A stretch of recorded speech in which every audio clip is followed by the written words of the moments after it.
बात कर रहे हैं, चुप। सुनो, सुने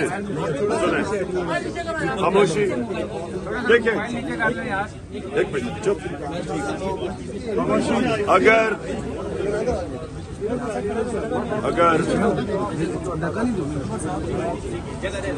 कस्टोडियल टॉर्चर होता है, जेल के अंदर तशद्दुद किया जाता है, जिनसी तशद्दुद किया जाता है किसी पे,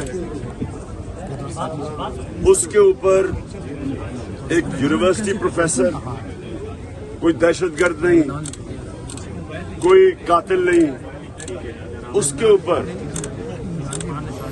हर किस्म का तशद्दुद किया जाता है जिसको जेल सुपरिटेंडेंट क्वालिफाई करता है कि टॉर्चर हुआ। ठीक, नंबर 1 चीज, उस आदमी को रिमांड पे वापस भेज दिया जाता है, उसको उन्हीं के पास जिन्होंने तशद्दुद किया है। उसके ऊपर अगर वो कोई ये कहता है कि मैं कानूनी कार्रवाई करूंगा उन लोगों के ऊपर जिन्होंने तशद्दुद के बावजूद उसको रिमांड पे भेज दिया, अगर ये दहशतगर्दी है,